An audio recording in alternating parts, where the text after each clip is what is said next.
It's not working. Oh, so this is the forward, fine.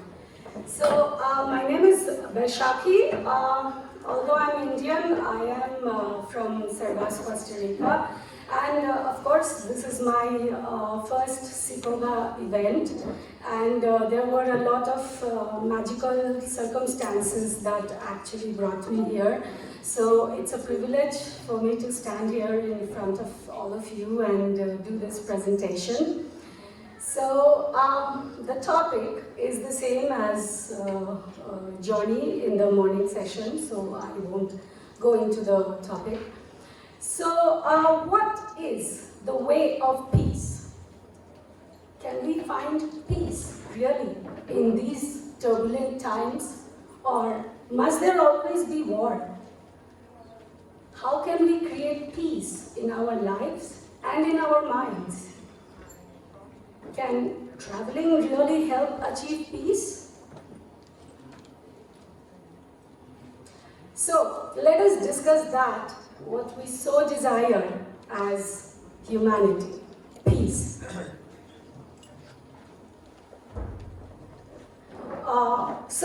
Who am I to give this talk to you? So let me briefly introduce myself. So basically, I'm a globetrotter. I'm sure many of you would have heard of this phrase. So I have literally not just traveled, but lived across Asia, Europe, Africa, South America, Central America, North America, not just for a few days or for a few months, but for more than 20 years. So I started when I was still a teenager, and I left India, which is my home country, and I went abroad to study on scholarships. So since then, I have not just lived, traveled, but lived across different continents, learning the language of life and love through myriad mirrors of reality.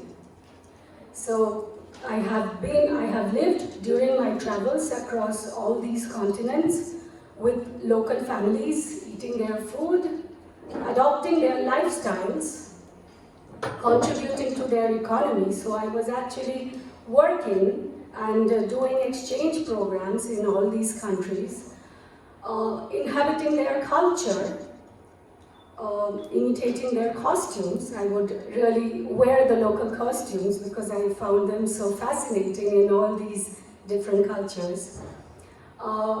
I had to negotiate extreme realities and especially belief systems. So, and most of the time, the conditions were very dangerous for me as a young girl from India, who was like in my early 20s, to live in some of the most dangerous countries of the world.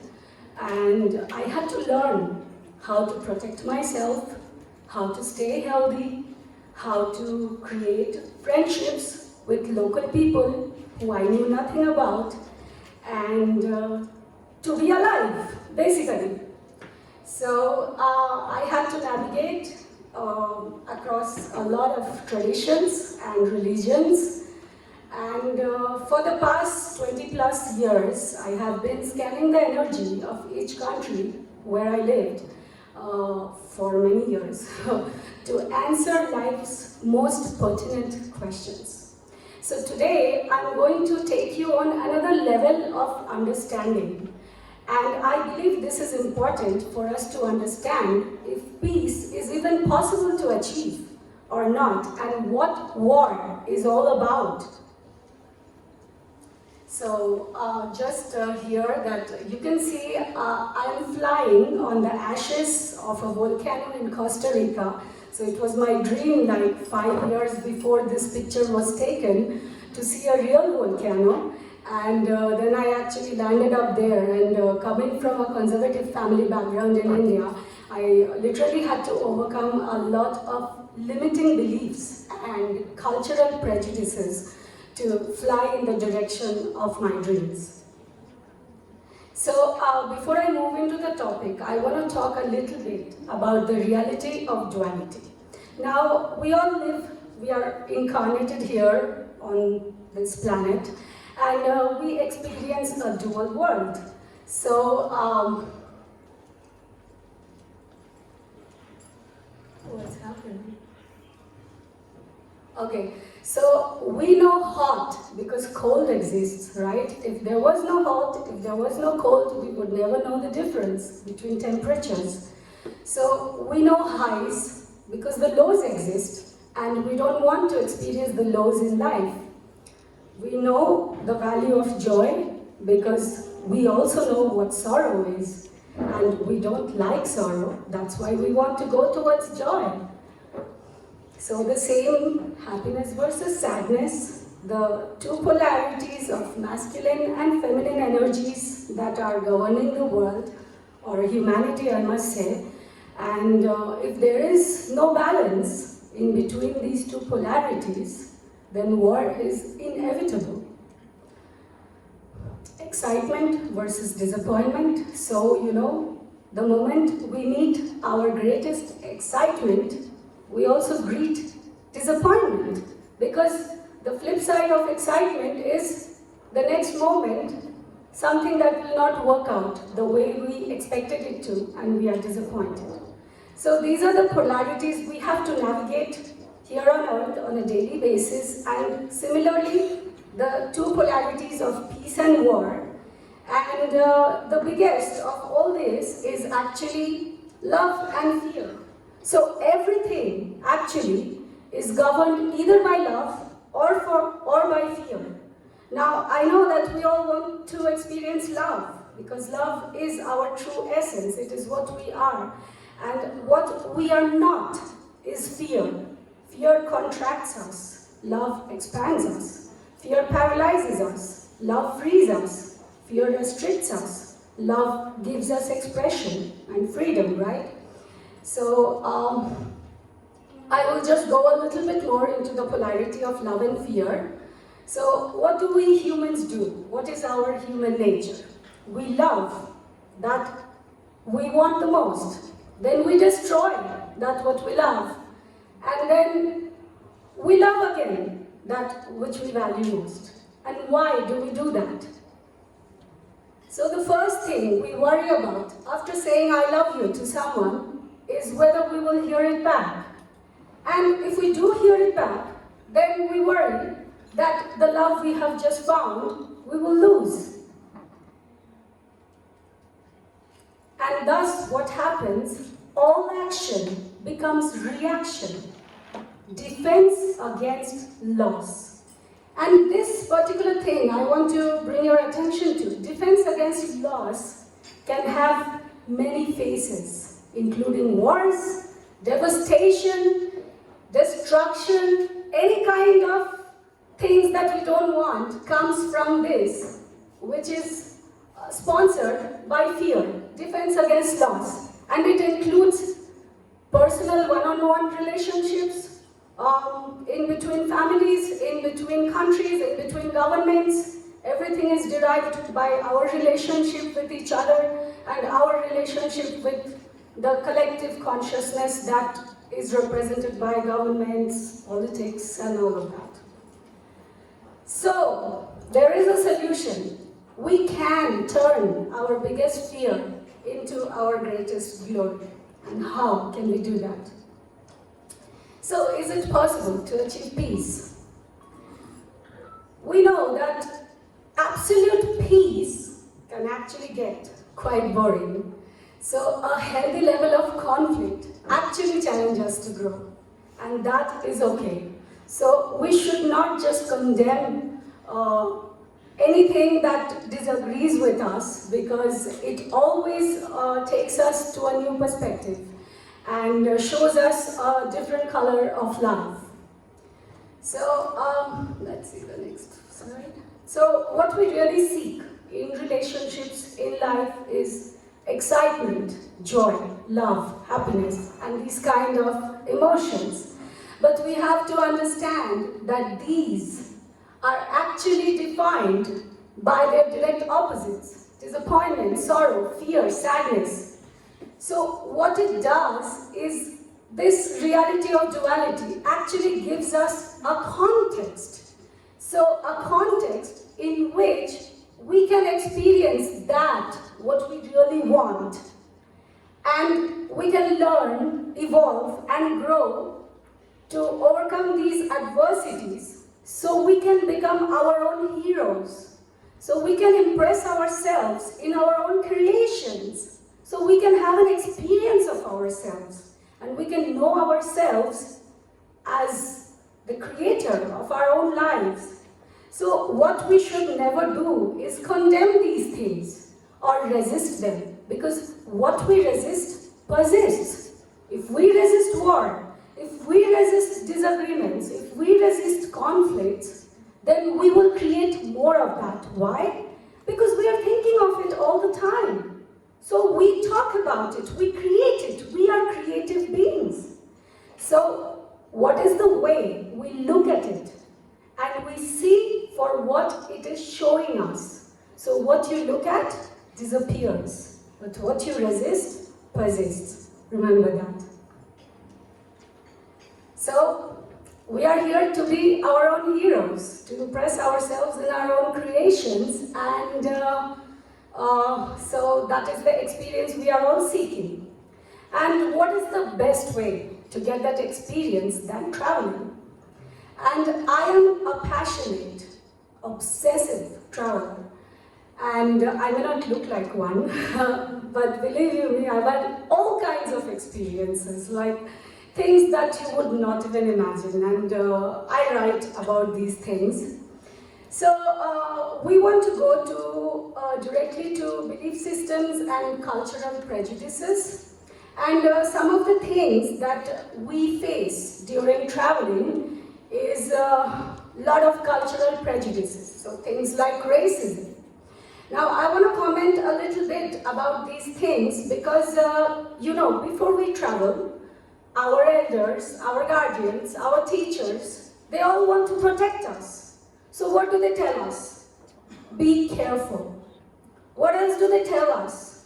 Oh, you're going to that country, people are so racist over there. Be careful, don't mix too much with strangers, they will hurt you.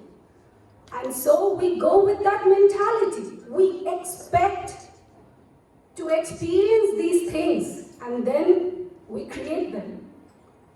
I want to tell you something that I have lived all over the world and I have met and come and interacted with probably millions of people because I was a teacher and I was teaching and working and I would have new students every 20 days. And I never experienced racism even once. And I can tell you this, I know that there are a lot of people who experience these things and it is very hurtful. But it is also the programming, the conditioning we have in our minds that we may not even be aware of, that actually attracts these experiences for us. My solution, if you meet someone who is racist towards you, who is treating you badly, just move away from that person and find another person who will be friendly and helpful. That's it. And then you will not experience racism anymore. So cross-culture, there is a notion, like most people who are very, very proud of their culture, they think that their culture is superior to every other culture. And it is the same with religion and other such things. And even when they travel, they generally stick to their own tribe and they start bad-mouthing other cultures or they start criticizing things that are not similar to their culture. And this is very important for us to understand because that kind of traveling doesn't help us.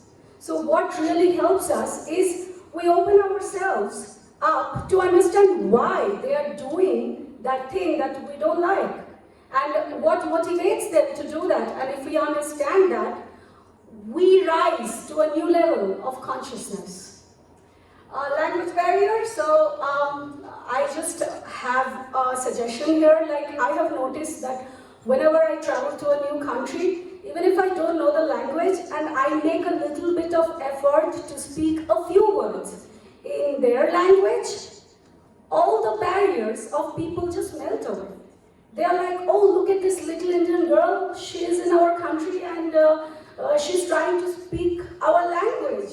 And that's it. you make them your friends. Safety, no amount of security. Let me repeat this. No amount of security can actually bring safety on this planet. No amount of security measures. So we all know that.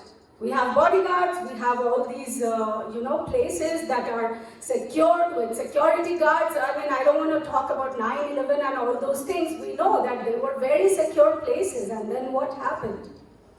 So I want to talk about this issue of safety because people are terrorized, and terrorists use that energy of fear to control us. Only real safety is inside you. If you know that you are protected, you're here for a reason. You didn't just come here on the planet for nothing, and there is someone or something directing you on your path. I will come to that part later. You will have nothing to fear.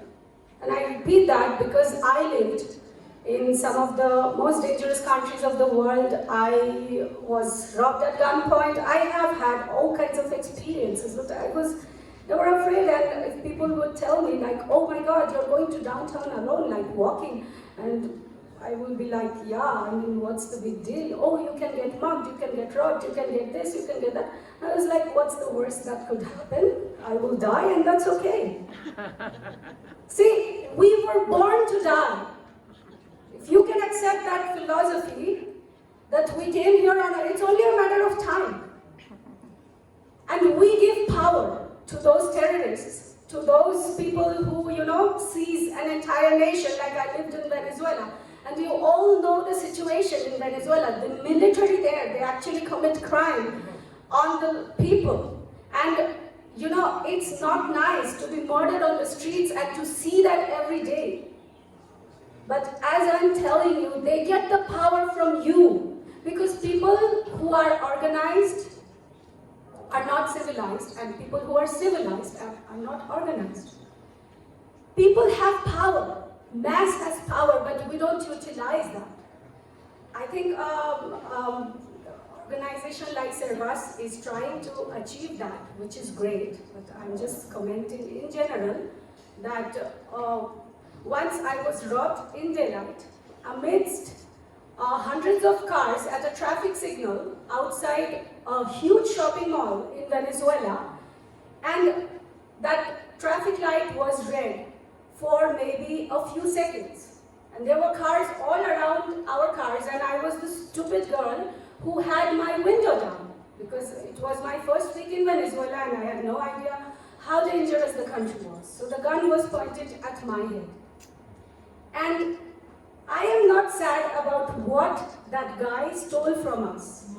What made me sad was he robbed us in broad daylight amidst hundreds of cars and hundreds of drivers who were watching the whole scenario, and nobody did anything.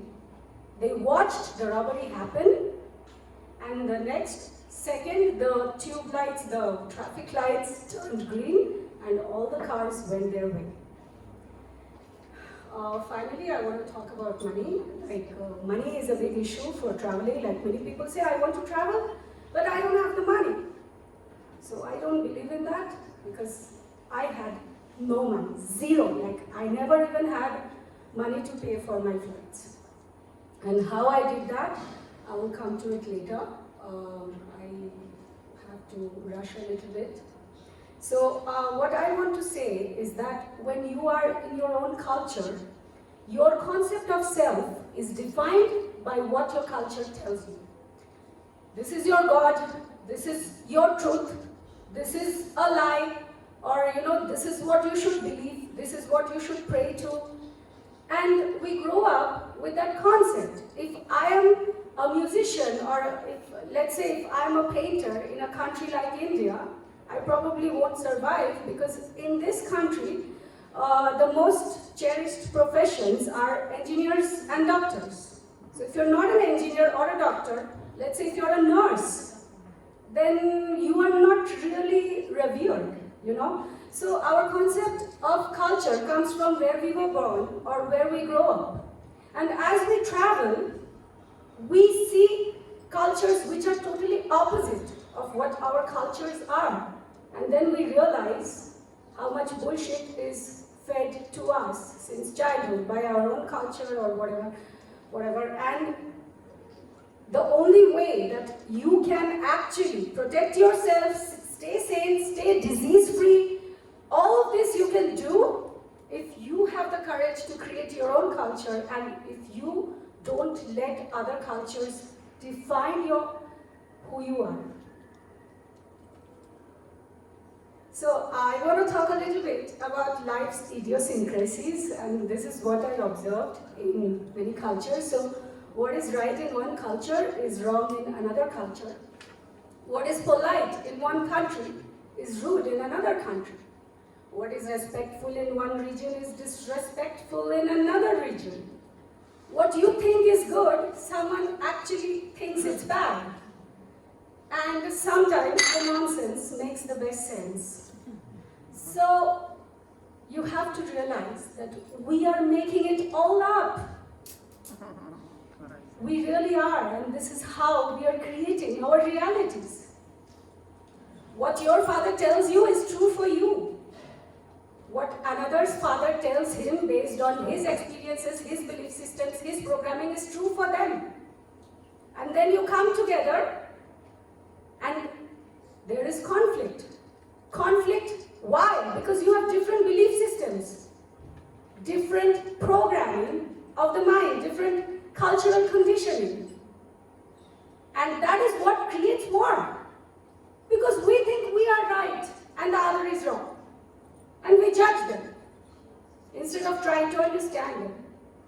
And although, like here, the Servas community is very good at not doing this, but most people who travel, and they have probably traveled a lot, they also do that. So can we live a life without judging others? Can we do that? If we can do that, then there will never be wars. We will know that it is all just different way of looking at things. In Christianity, you have one God, the Savior, Jesus Christ. In Hinduism, we have 33 million gods. So it's crazy, right?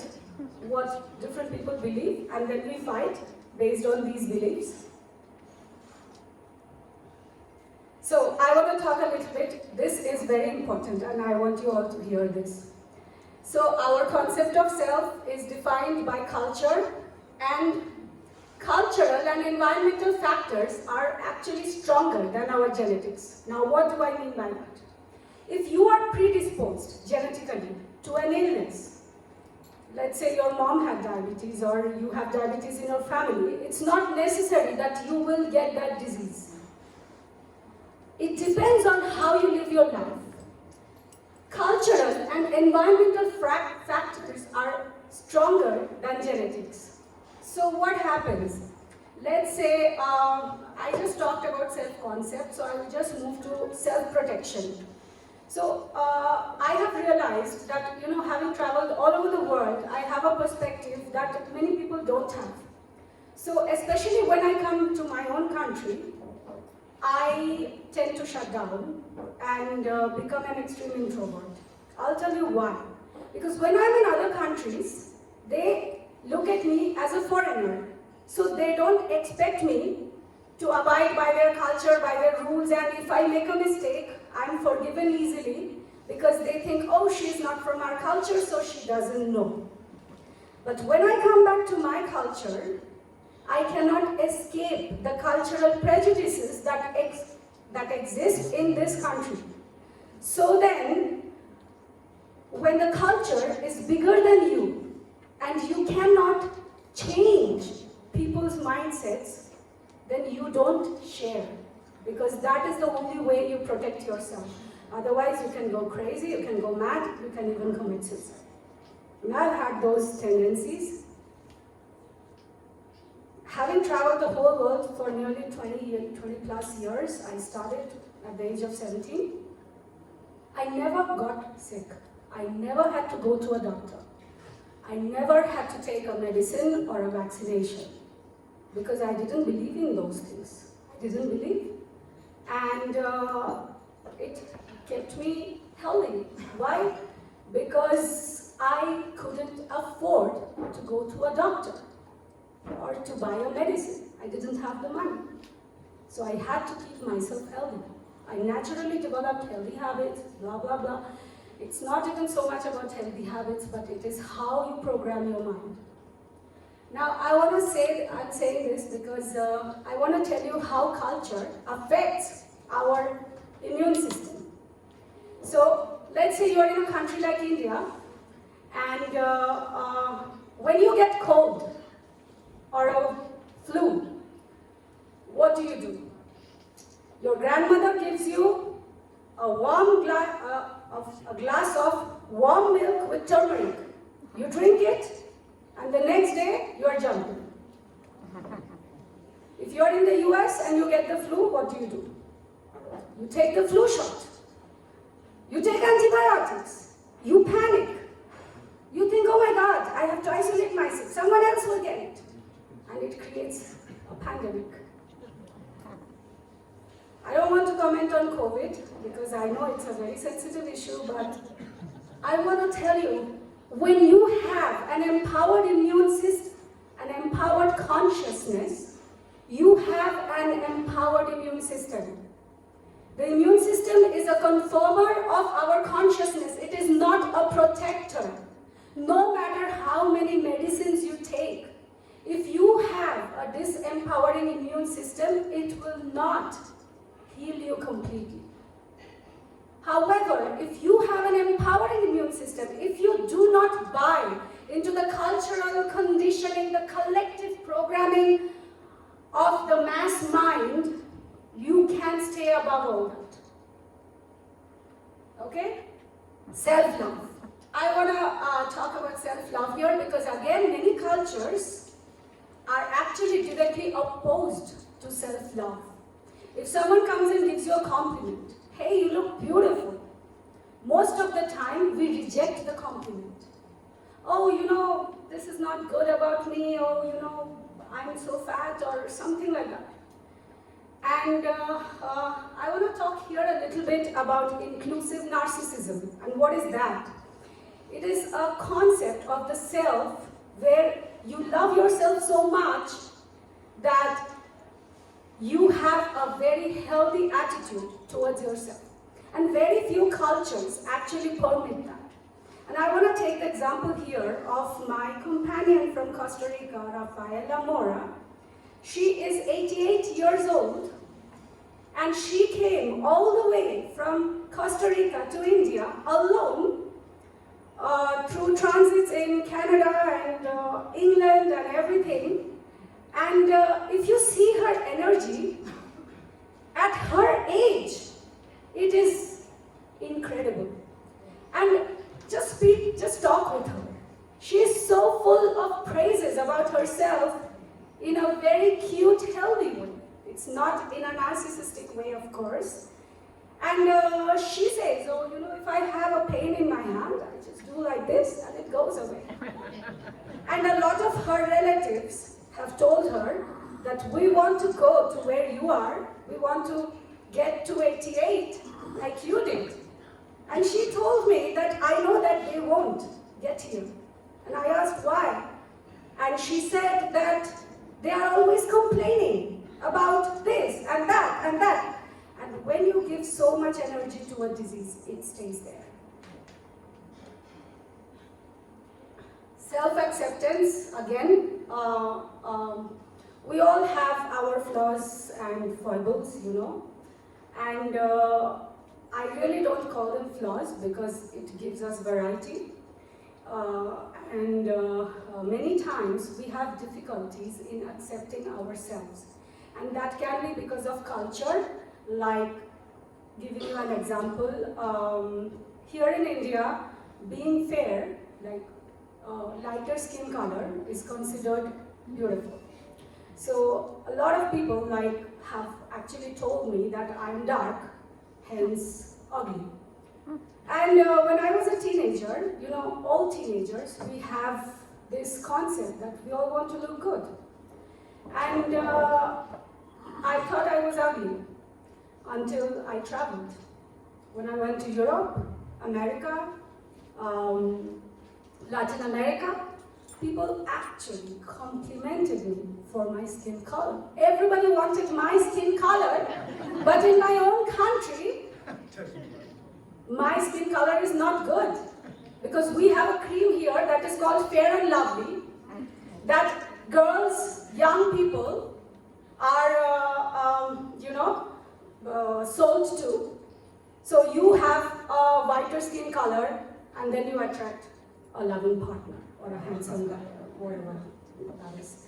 So these kind of things, I always tell people, if there is something about you, about your body, or about yourself that you don't like because of what your culture told you, look to another culture for self-acceptance. When I had put on some weight here, people were calling me fat. When I went to Africa, men actually worship fat women because they are sexy. I was eating some local food like yam and cassava, and I had put on quite a bit of tummy over there. And I was like, oh my God, I have a tummy. And men were like, oh, you look beautiful because this is another curve in your body.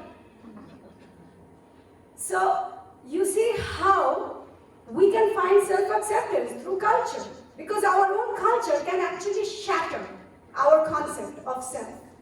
In Venezuela, every second girl walking on the streets has a boob implant or a plastic surgery, liposuction, all these things are done. And they have these larger than life-sized parameters, standards of beauty, that a young girl, when she grows up, she sees that. She sees these mannequins in the shops with huge assets, and she doesn't have it. She doesn't feel good in her own skin. And at the age of 13, 14, 15, quinceañera, it is called, 15th birthday, their parents gift them with a boob job.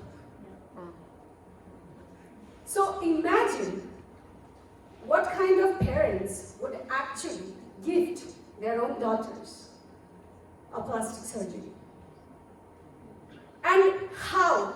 I mean, I went there and I was like, oh my God. But I had a student, she was 13 years old, and I was teaching her English, and I asked her, what do you think of plastic surgery? And she said, it improves our self-esteem. Sadly, the world has started loving plastic, and our self-esteem is derived out of plastic. This is where the world has come to. So what we really need is acceptance of each other, acceptance of ourselves. Something that I call radical self-acceptance. No matter who you are, how you are, accept yourself.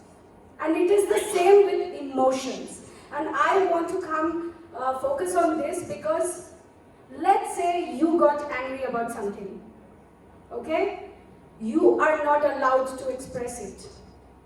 You keep it inside and it grows bigger. Your parents don't approve of it.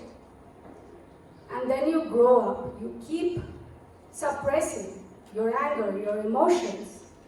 And one day it comes out so violently that it not just creates war, it gives you a disease.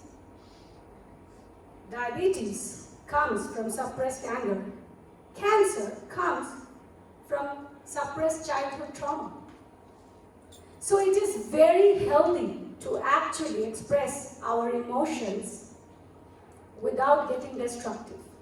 Like, I'll just tell you about this doctor, Dr. Mario Martinez. He conducted a survey with Tibetan Buddhist monks. So, Tibetan Buddhist monks have a high case of diabetes. And he wanted to know why. These guys are literally doing miracles. They are performing all these meditations all day. They are, at a very high level of spiritual state. Despite that, why are they getting diabetes? So what are we told? Love your enemy. Loving kindness. If someone hurts you, just love them and forgive them. And you know what your immune system does? You cannot intellectualize it. You tell yourself, oh yeah, I forgive him.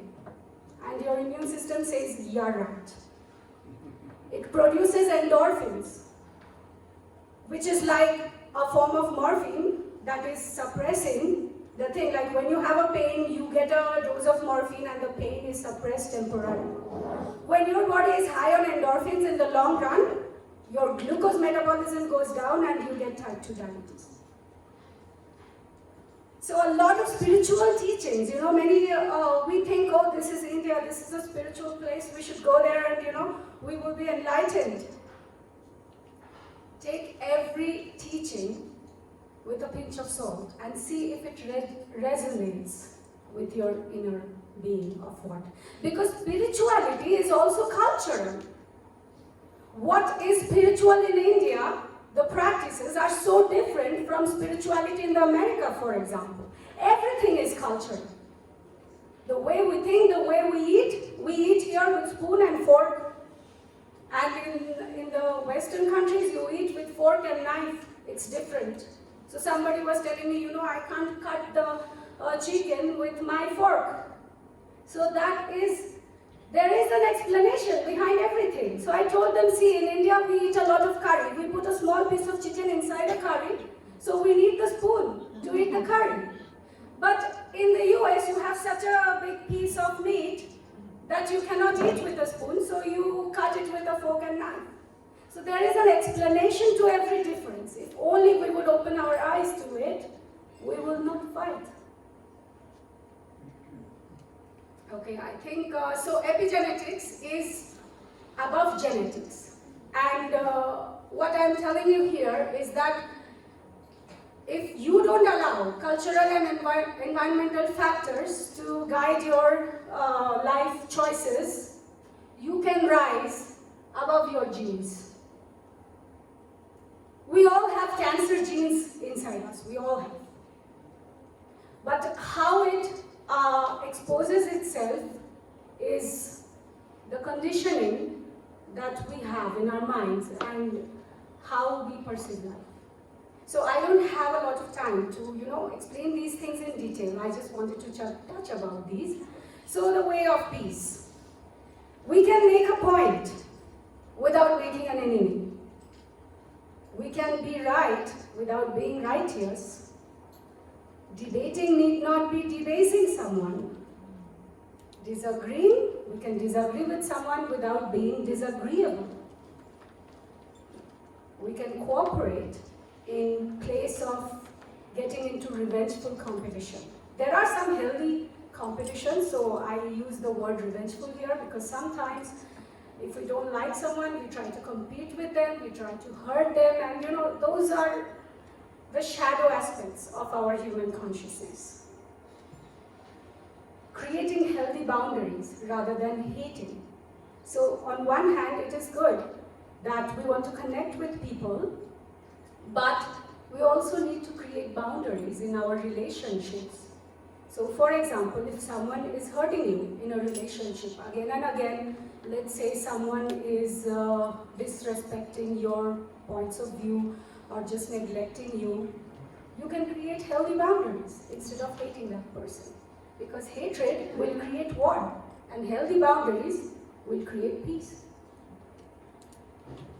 We can be right or we can be love.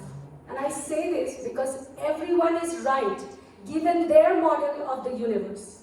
Including Hitler, including Russians, whoever is doing the wars, they have a justification in their minds and they are right.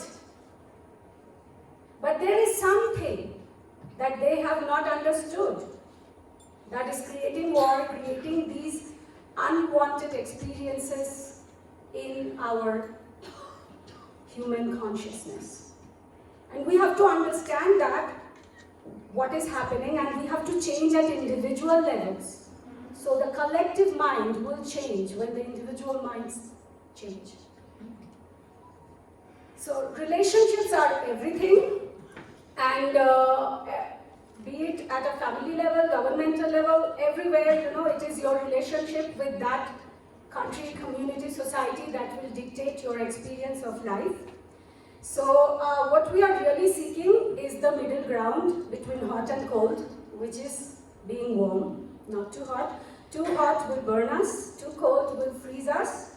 We want the Trinity, among the dualities, so we want a combination of the extremes. So we want connection, not separation or restriction. We want authenticity, not superficiality or opacity. We want interdependence. We are an interdependent species. We have all these movements. I'm independent, I'm this, I'm that, but that is not true. Codependence will lead to toxic dynamics. So when you can't do without the other person, you are so dependent on the other person that you expose yourself to abuse, which used to be the dynamics of relationships before. And then what happened? We moved to the other extreme. We wanted to be independent because we didn't want to be hurt. So independence can create a lot of loneliness. So what we're really looking for is interdependence in our relationships with each other. I can do without you, but I choose to do it with you. So this is my favorite part of the talk, because this is something I coined balloon love. Now what is balloon love? So let's imagine person A is traveling from Asia to South America. And person A meets person B, and they fall in love. So what happens? They fall in love, and that feeling of love is so beautiful that it's as if they are riding a hot air balloon, and from this level they go up here.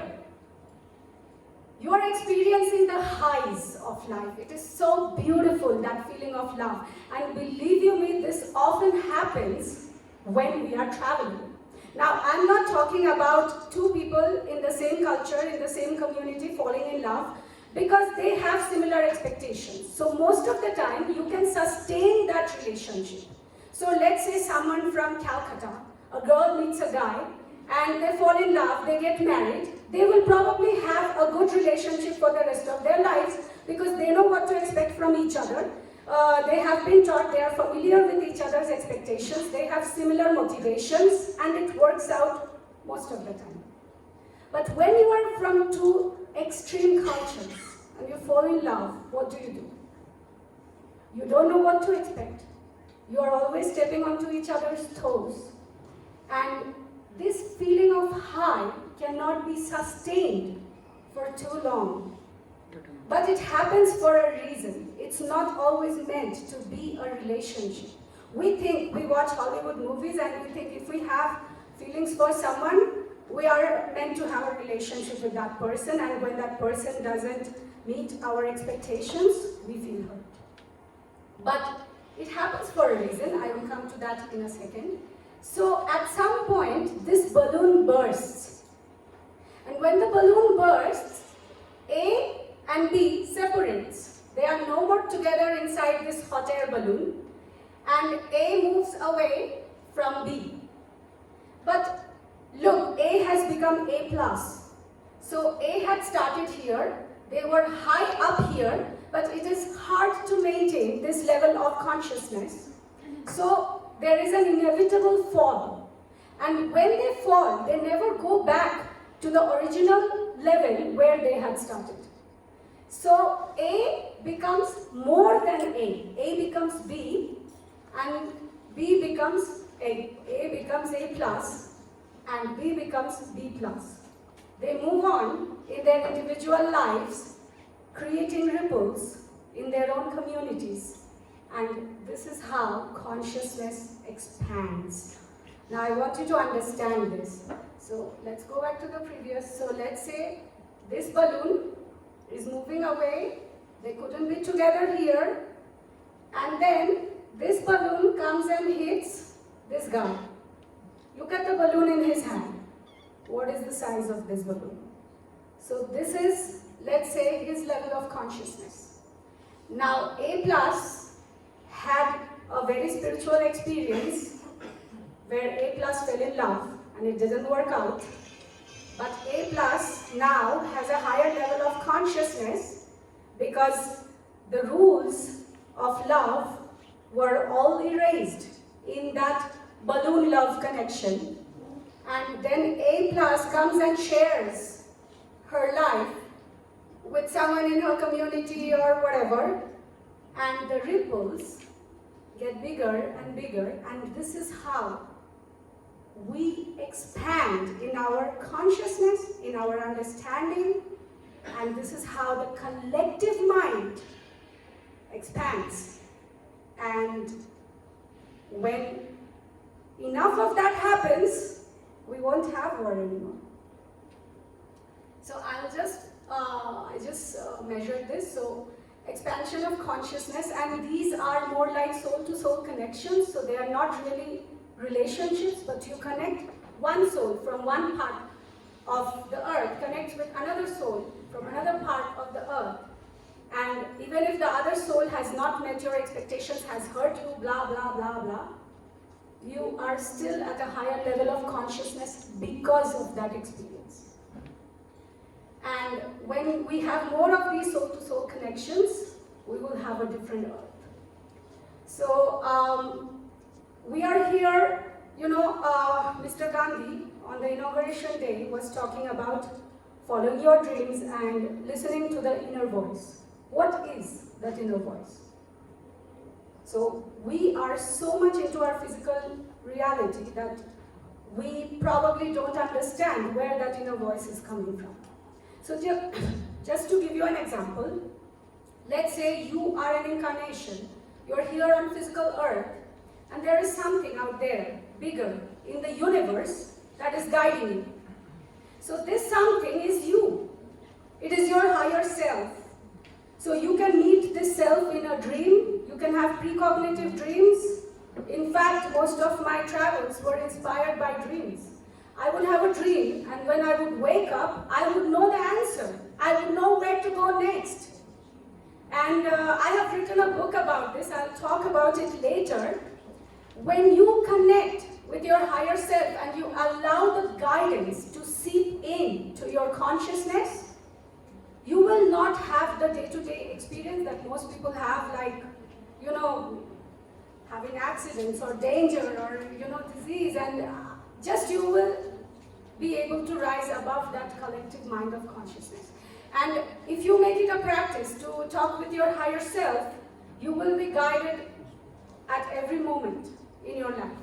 Now I'll come to that in a bit. So I just want to talk about the love, the balloon love that I was talking about just now. I'll try to wrap up.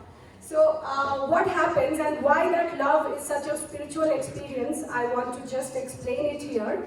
So falling in love is like riding a hot balloon. So when we are in love, we are in a continual state of bliss. We are dreaming, wishing, imagining, desiring, and that is our true identity, to live in a state of limitless possibility.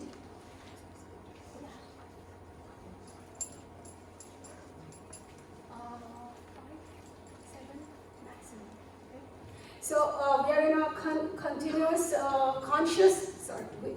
So this feeling of love puts us in a state of being where we are conscious of the present moment. So we are literally in the present. And what happens, we do not let our subconscious program run the show of our lives, because it can't. You cannot use your cultural conditioning in this love experience that you are having. And then what happens? Your conscious mind is where creativity resides. We are creative beings. We are the creator and the created of our own lives. We are made in the image and likeness of the creator, and we are here to create. Create, create, create, not react. Reaction is defense against loss that creates war. So what is the difference between creation and reaction? It's how you see it. Like literally, if you take the seed from reaction and put it in front, you get creation. So you have to change the way you see things, and you can create. So this is when our conscious mind is where creativity resides, and it is what holds our wishes, wants, dreams, and desires. It doesn't mean that we have to get into a relationship, which I talked about, but this experience of love can open us up to myriad realities and infinite possibilities, which is our true nature. So it sparks creativity, creates synchronicity, I'll come to that in a minute, and it beckons us to live a higher reality, a grander truth, a greater vision. And it throws us outside of the programming. The programming is the culprit. So when we travel, it is easiest to get the programming out because it doesn't work anymore. Your cultural programming will not work in another culture. So the moment you can get rid of the programming is when you connect with your higher self, with your true essence, and you are guided. We have come here for a reason, to do something, and you will receive the signs and the synchronicities and the magic. So my work is all about magic. You experience meaningful coincidences. You have chance encounters, something that you'll be like, oh my God, the way we met is magical, These chance encounters that you couldn't have planned. Your higher self plans it for you. So you can have that experience and it reminds you of your life purpose. Because in this reality of duality, in this reality of contrasts, we can often get lost, mired in our cultural conditioning and confused with all these belief systems. So how can we navigate our path? And when I say my purpose, my path, it is the path that brings me the maximum joy. It is the path of my desires. Because that is your soul speaking to you. So when you take the path of your joy, then you are in touch with your higher self. And you will experience less of the Lestrygonians and the Cyclops and the angry Poseidons in your life if your thoughts remain lofty, if a fine emotion touches your spirit.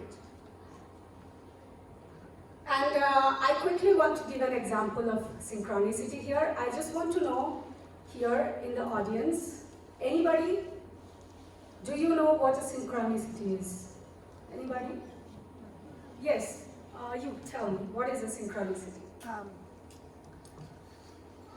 I was in a car accident Yes. in Mexico, Yes. and I was not injured, but I met this incredible couple whose car was also hit. Right. And then we became friends, and we go to Mexico to see them.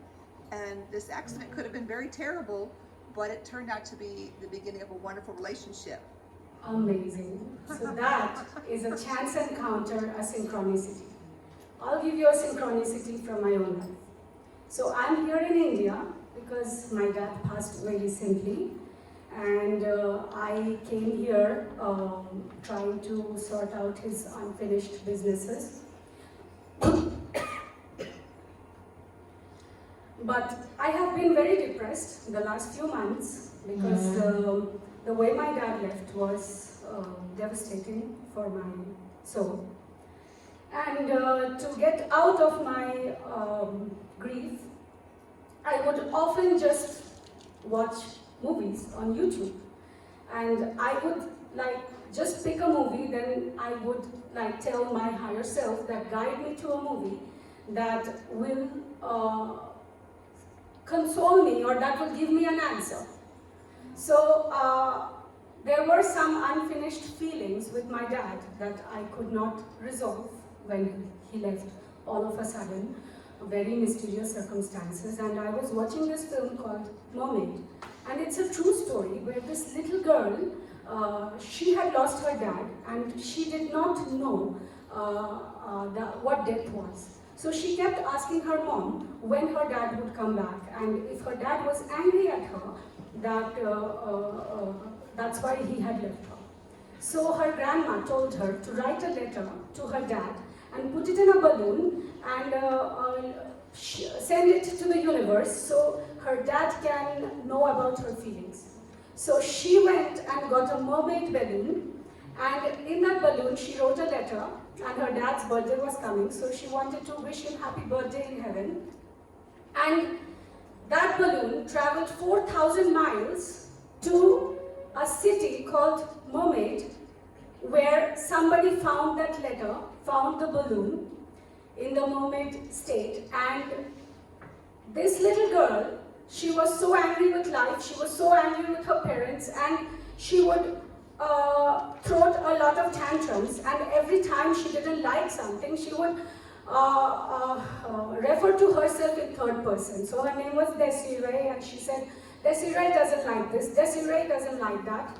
So anyways, the moment that her letter was found by the family, by a family in Mermaid Town, I was watching the movie and I received a message, an email on my phone, and I just paused the movie to see what the email was. And it was an email from the president of SICOGA, Johnny Suganger. I hope I pronounced his name correctly. The email said, Johnny Suganger is sorry about your loss. And it was, the subject of the email was in third person, and in that moment, like, I hadn't told him that my father had passed away. He found the information from someone, and he wrote me that letter saying that Johnny Suganger is sorry about your loss, the same way the main character in the movie was always referring to herself in third person. And the moment her balloon was found, this family sent her a gift. And they said that your father is in a place where there are no shops. So they cannot find, he cannot shop for a gift. So your father read your letter and he has, through us, sent this gift to you.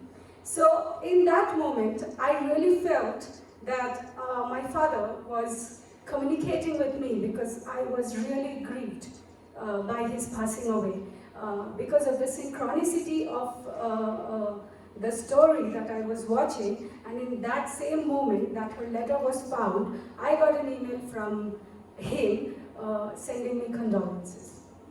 Another very fast example I'll tell you how your higher self guides you. So I was traveling the whole world, and I was always traveling alone. So many times I felt lost, confused, shattered. And in those moments, I would always see synchronicities through numbers, through symbols, through totemic animals, and it became like I would observe them, I would not just ignore them, and it became so intense that I started writing them down, because it was something very magical happening to me, and I did not understand what it was. So I was writing it down for nearly 3 years, until one day I received a very direct message from the universe, or from someone, that I have to publish my writings and make it into a book. And I was very scared, because I didn't want people to think that I was crazy. I mean, come on, I was having some personal experiences. If I would write it and publish it, I mean, I myself didn't know what it was. People would think I was crazy. I didn't believe that I was worthy of that kind of attention, recognition, and so I asked the universe to give me a direct sign that I would not miss whether I should publish this work or not. And that same evening, I was taking an English class, and I was teaching modal verbs, may, might, must, could. And suddenly one of my students said, teacher, can I give an example? And I said, go ahead. And she said, the teacher must have written a book. And believe you me, it was so direct. I told the universe, like, give me a sign so direct that I cannot miss it. She could have said, Hamela wrote a book, or some other example, but I was not talking about anything about writing books. And then my rational mind thought it was just a coincidence, and I just ignored it. You know, we always do. 2 days later, I was teaching the same class, the same time, the same group, and this time I was teaching past tense and present perfect tense, and the same student in the same class said, teacher, can I give an example? I said, go ahead. She said, the teacher wrote a book. And then she said, the teacher has written a book. So I don't know why she always said the teacher, because I was the only teacher there, and every action was referred to something in the past. So it was a book I had already written, and not something that I was going to write.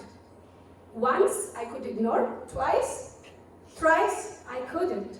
I published my book and my whole life changed. From just an English teacher, I became an author, a motivational speaker. People started inviting me from all over the world. I started giving lectures, TED Talks, and this is what I do now. I found my passion and my purpose. And I felt like I published the book more for myself than for anybody else. And that is how it is with spirit. All action that you take, inspired action, is mutually beneficial. If you are in service, if you are helping someone, you are also getting rewarded in the process. So every inspired action is symbiotic, it is mutually beneficial. So while I share my experiences, my life changes. And I was confused because in Singapore, I did my university and I studied computer engineering. So imagine the journey from a computer engineer to an English teacher, a marketing manager, to now a writer and internationally recognized speaker, performer, dancer. So I love it. And when you can travel this way and when you actually listen to that inner voice, you can actually have a conversation. The inner voice doesn't just speak to you. You can also speak to it, like how I told you in this example.